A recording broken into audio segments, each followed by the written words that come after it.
the more data that people have access to, the more they can innovate and the more innovation that's going to happen. That's amazing and it's incredible. And that's really the core mission of SafeGraph, which is to democratize access to data. All right, everybody. Welcome to another episode.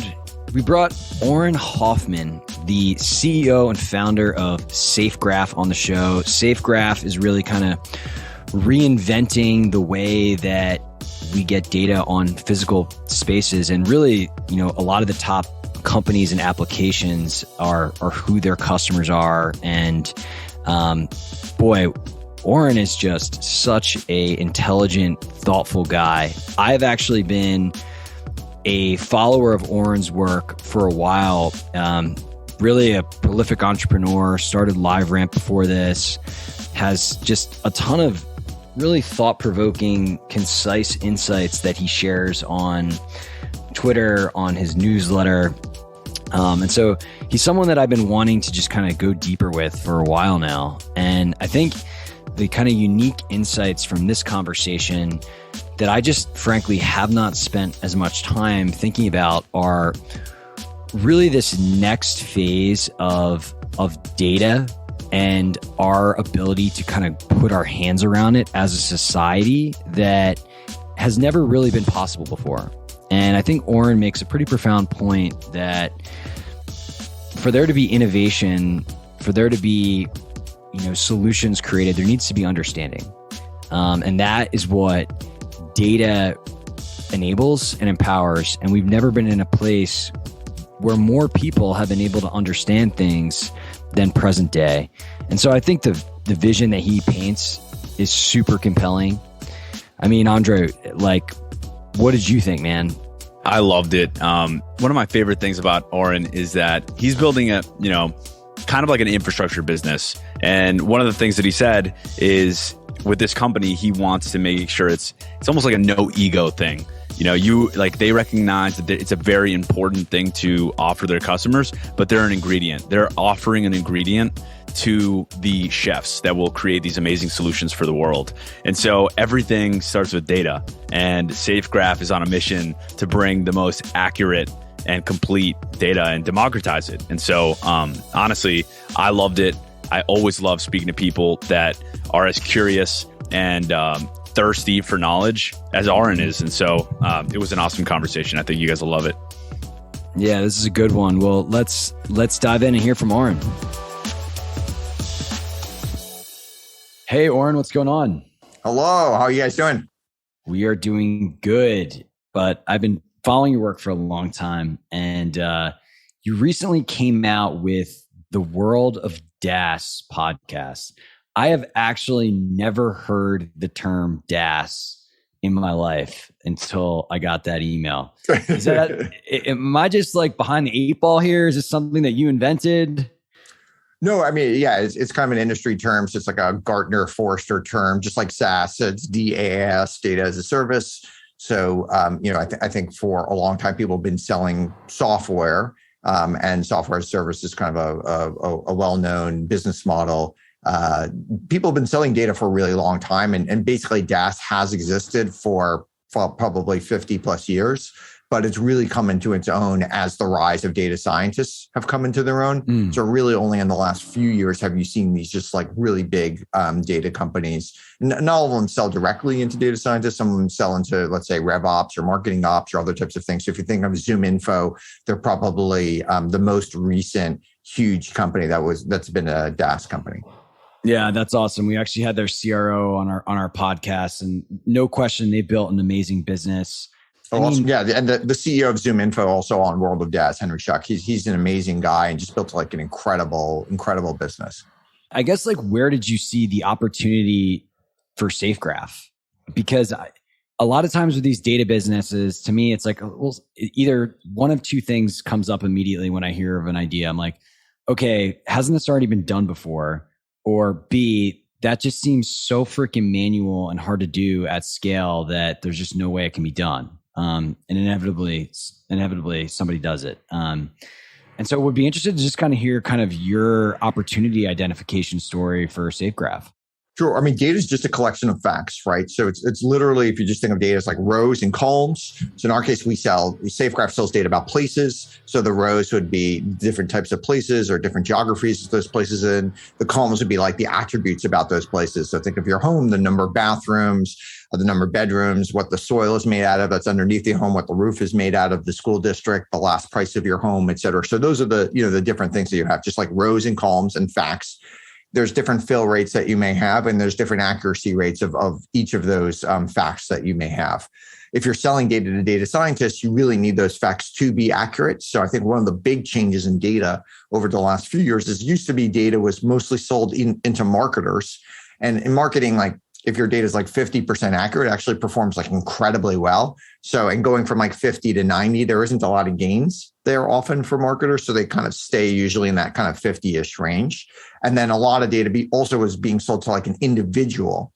Like imagine like going to like an individual real estate broker or something like that. And then that individual can disambiguate the facts. So again, being 50% accurate is probably good enough. Is way better than not, and gave them, especially if it was like directionally correct, it could really help that individual make sense. If you're selling to a data scientist, now they're usually putting in some sort of model, and then that data is like really informing a lot of different decisions in that model. And so your bar for accuracy usually has to be at least in the 90s and sometimes in the high 90s before it can actually be used and be effective in that kind of model. Because if you can imagine like, timesing 0.9 against each other a lot, you can get a very low number really, really fast. So these errors can compound really, really quickly. And so this new buyer, this data scientist, has just a very different level of expectation for the accuracy of data. And, one of the things you said earlier was that the next kind of substantial period of time here, democratizing data is one of the most important things that society can do. Why do you feel that way? Let's unpack that a little bit. It's a pretty bold statement. Yeah. So if you believe that most innovation is built on top of data, and most of like the big innovations that are happening, even if you think of like a COVID vaccine, it's built on top of like really, really deep type of data. The more data that people have access to, the more they can innovate and the more innovation that's going to happen. And so you can imagine many different types of worlds, but imagine one world where most of the data is controlled by 12 companies, right? That's a world where we're just going to have less innovation because we have less innovators attacking the data and using the data. And then we're also, the majority of the rents to that innovation is going to flow to those 12 companies. And that's just not a world that any of us want to live in. We want to live in a world where really the data can be available to any innovation and any innovator. And the gate to innovation is not data. The gate to innovation should be how good you are as an innovator. Just like compute's been democratized. So today, anyone with a credit card and a bit of technical knowledge can get access to compute. That's amazing and it's incredible. We want the same thing to be able to happen with data. And that's really the core mission of SafeGraph, which is to democratize access to data. So I think what you're touching on is super interesting. And I was actually reading a book that I highly recommend. It's called The Price of Tomorrow by Jeff Booth. And some of the things that he was talking about was that, a lot of these industries, a lot of these large companies are working off of an advantage of information asymmetry. And, when you move towards this idea of democratizing data, are there any specific industries or companies that you think this will uniquely affect? What type of opportunities are you excited about when this happens? SafeGraph is very, very focused on data about physical places, and there's a lot of interesting things there. But if you think of like the medical data world, imagine moving anonymized medical data. Like we could probably attack very, very interesting things very, very, very quickly. Today, we really don't know anything about like what we should eat. For instance, like, do we really know that chocolate cake is bad for you? Probably not. Like, you could probably eat chocolate cake every day and really not affect much of your lifestyle. Or maybe it is. Like, we don't know anything. And so we really don't know anything how the human body reacts to things. We don't know how different humans react to things. Even drugs, like they have a blanket thing, like this drug is approved, rather than this drug is approved for this 5% of population where it would be really effective. And, for 10% of the population to actually be a net negative. And for the other ones, it's just a placebo, right? So we don't really know anything today because this data is really not available. It's very, very difficult to move around. And now, yes, it's very, very private and difficult to use, but you can imagine a world where that data could be accessed. Another thing is just social science. So, the one of the most interesting data sets in the world is the IRS data. So it's a longitudinal study of hundreds of millions of people, and you can understand like what they make versus what their parents made and how they moved around and what they did. And I mean, it's just like it's one of the most important data sets to understand society. And right now, you basically have 4 researchers that have access to that data, because you have to go into this like clean room, and it's like, you can imagine this is very, very sensitive data. And some of the most interesting papers in economics and social science over the last 5 years have been written on this data. But basically only these 4 people, who are amazing, incredible people, and they've written incredible things on them. But imagine if we gave every social scientist access to that data, again, in a way that was privacy safe, in a way that you couldn't understand an individual, et cetera. But imagine if like any professor, any postdoc, any PhD student could get access to this data, we would learn so much more about like the interesting secrets of society. I hear this, and honestly, the first thing that I jump to is I'm like, UFOs. Bear with me for a little bit. But because, I mean, the idea that other people have visited this planet and the government has information on it, and there's such a small amount of people that are aware of just potentially groundbreaking technology is crazy to me. But it seems like the problem is not a technical one in many instances. It's a systemic or societal change that has to occur to open the floodgates, if you will. I would be interested, like, to get your perspective. Like, what are the key things that you think for some of these opportunities that you alluded to need to happen in order for us to live in a world where information is democratized? People and innovators can have access to these things in order to come up with creative solutions to some of the big problems in the world. Well, I think it's really just like having smart people work on this problem. And so SafeGraph's mission is to basically create this collection of facts. And you need to have high humility to work on this type of problem, because you're not the innovator. You're basically providing an ingredient, one of many ingredients to an innovator. And then that innovator takes all those ingredients and then she creates this like amazing thing. Like we like to think about, like, we sell high quality butter to pastry chefs.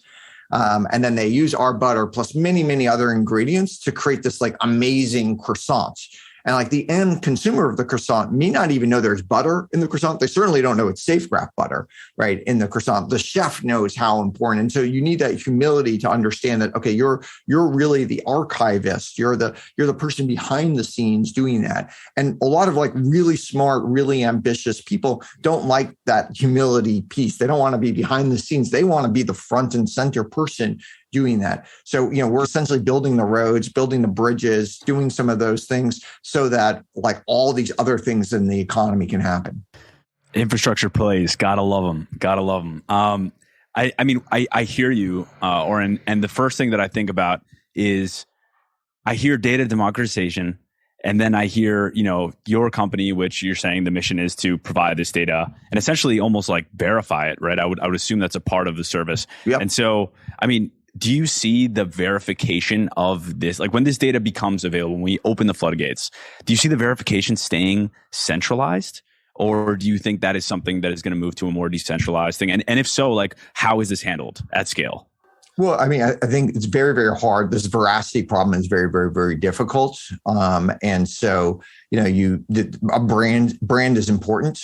Because, again, you can have fake news and stuff. So having some sort of brand and trusting a brand about like, is this fact true is important.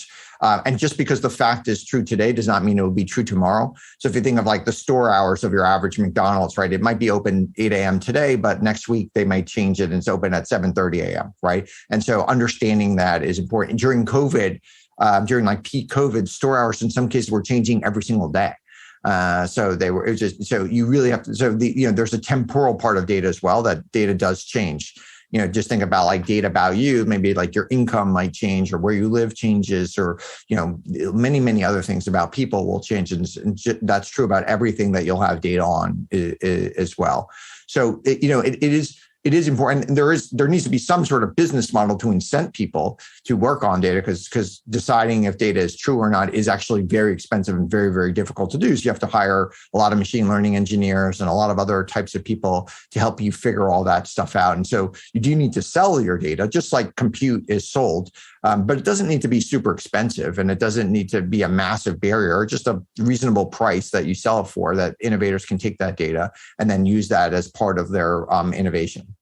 Auren, I'd be curious how some of these concepts that you're espousing around data accessibility, allowing all people to autonomously experience that data, innovate on it. A lot of our audience is, founders, CEOs, people running large teams. What are some of the things that you put in place inside of your company to encourage this type of behavior and innovation? Well, I mean, you do need a couple of core tenants in any data company. So one core tenant, especially if you're selling to data scientists like we are, is it needs to be around veracity. And your goal should be to be 100% correct. And you will never be 100% correct. Like, we have billions and billions of facts at SafeGraph. Like, they're never, even if it was correct in the past, it doesn't mean it's correct today. And so you'll never be. But you should have a goal to be 100% correct. And even though you'll never reach that, and then you should be dissatisfied every time you find an error in your data, and you should be working more very quickly to correct it. We actually publish publicly a list of our bugs every single month that we knew about. And it's like, hundreds of thousands of bugs that we have. Like, we found hundreds of thousands of errors every single month about our data. And then we publish them, and we publish them to all of our customers. Everyone like, hey, here's all the problems that we had last month with our data that we knew about, that we've now fixed. Maybe some of which we haven't even fixed yet. We're just letting you know there's still problems, and we're going to fix these things. We're on top of it. This is a mission. And so every single month, every single day, your data is getting like slightly better. So you need that commitment to veracity. That's important. And then the second one, like what we talked about before, is you need a commitment to humility. At SafeGraph, we would, most companies, they have like if you've ever seen like a slide deck of a company, you'll see like the company at the center, and you'll see these like spokes of other kind of organizations and other companies kind of around that company, right? So the company's like the sun, and all these other, entities are like the planets revolving around that company. As a data company, you're not that. Really, the innovator is really your customers at the center, and you're one of those spokes feeding into that. And so you need the humility to understand, like, I'm actually not at the center. It's my customer, my who's the core innovator who's at the center, and I'm one ingredient supplying that. I have a very valuable and important ingredient, and on a very high quality ingredient, but just one of many ingredients that goes into that ultimate creation that the innovator is putting together. And yeah, I love the way you're thinking about that. And you started a really successful business before this in LiveRamp. And I'm curious, as you moved on to your new product, your new company, SafeGraph, what are some things that you wanted to make sure you did differently? What are some lessons and takeaways that you implemented second time around? Yeah, I do think second time founders have like some different things that they're optimizing for than first time things. And so in the case of SafeGraph, when we're starting it, we had a couple of core things. So first of all, I wanted to do something that I thought had a massive impact on society. And so before doing, really try to write down like what are the most pressing problems, the most important things that need to be solved, let's say over the next 50 to 100 years. And so I just did a lot of research, spent many, many months on it, try to write down all the things I could figure out. And then I tried to actually have a lot of self-reflection, figure out which of those things I actually could uniquely help at. And it turned out, in the end, there was only one that I felt I could actually help at, which was this problem of data democratization, which I felt I had some sort of unique way, just through the LiveRamp experience and my engineering experience, a lot of my data science experience in the past, that had some sort of unique view about how to actually move that forward and move that happen. Whereas, whether it's life extension or all these other like really big problems in the world, I didn't feel like I had enough of an advantage to actually push that forward. And then I think there's always other things that you're optimizing for. So there's a lot of short-term optimization. So in my case, I like to optimize for having like a real challenge every day. I like puzzles and challenges and other types of things. So that's what keeps me kind of motivated. working with really smart people and working on really, really hard challenges. So that's what gets me coming to work every day. And then of course there's other, maybe other kind of selfish long-term things that you're doing. Like maybe you're trying to build like an amazing company with an amazing culture that will last a long time, et cetera. A question for you that I would ask, and we honestly ask every founder, like, how's the past year and a half changed how you thought about company building? What are you doing differently today that perhaps a year and a half ago was just not on your radar? It's a good question. I mean, there's a cliche that COVID accelerated a lot of trends, and I think that was true in our company as well. Our SafeGraph was already moving to a remote first company, but COVID was able to accelerate that trend, and it allowed us to do a lot of things much, much faster. It changed a lot of our things like our go-to-market motions and other types of things like it did, and again, accelerating a lot of trends that were already existing. I'm not sure it like created like any new types of things, but it did also allow you to appreciate certain things that are important. It is really important to meet up in person. Going a whole year with question. Like not, there are many people on the team because we grew so fast. We hired all these people that just never met in person. Now, since as we've been opening up, I've been able to meet a lot more of the team in person. And it is just an incredibly good thing to just, go for a hike with someone, or just even go for a little walk, or have a coffee with somebody, or what you just learn all these incredible things about people that you can do it over video, but it seems a little forced. You can have these forced, and we do that at our company, and they're important. We'll do these forced dates and other things on a company, but they're a little bit awkward, like maybe a first date would be awkward, rather than just a normal conversation you would have with somebody. No question. No, that's imperative. And, I think we've been doing a lot of that, and you can just see how excited people are to just have that human connection. Talk to me about, when and why you started doing the 5 Links newsletter. Because I've been a subscriber for a long time. I love it. Oh, great. Thank you. I think that every person today, in many ways, is their own little media company. And I am just curious to understand the background of it and how it's evolved. Yeah, I mean, I'm a huge reader, like probably many people, read a ton, maybe not as much as Andrei. Sounds like he's downing all these books all the time. And then, I love to share if I've read something interesting, I love to share that with other people. And so I was always sending out different links and stuff like that to people whenever, especially books are one thing, but the books are a big commitment. But a nice 10 to 30 minute long form blog post is a lot easier to consume than a book. A lot less commitment, and sometimes a lot better. On at least per your time. Sometimes you can get a lot more out of. And so I love to share those with friends, and then just the friend list just got bigger and bigger and bigger of who I ended up sharing it with. The striking feature to me is your napkin graphs. Do you have an economist background? Like every time I see them, I'm like, this is like, I feel like I'm back in micro or macro 101 with the supply and demand graphs. I guess describe what they are, talk about them. Some of them are so simple yet profound. Just out of my personal curiosity, like when did you start thinking in that vector? Yeah. I mean, I'm a data scientist by training and engineer by training. And so I probably always was a graph related person, jumping up on the whiteboard, drawing things, expressing your views. And sometimes it's much easier to understand something in a simple graph than it is to understand in even thousands of words of prose. And so sometimes a very simple graph can distill something really, really, a very complicated concept in an easy way. And I did realize during COVID, one thing I did change a little bit in COVID is I realized I wasn't using my hands for anything.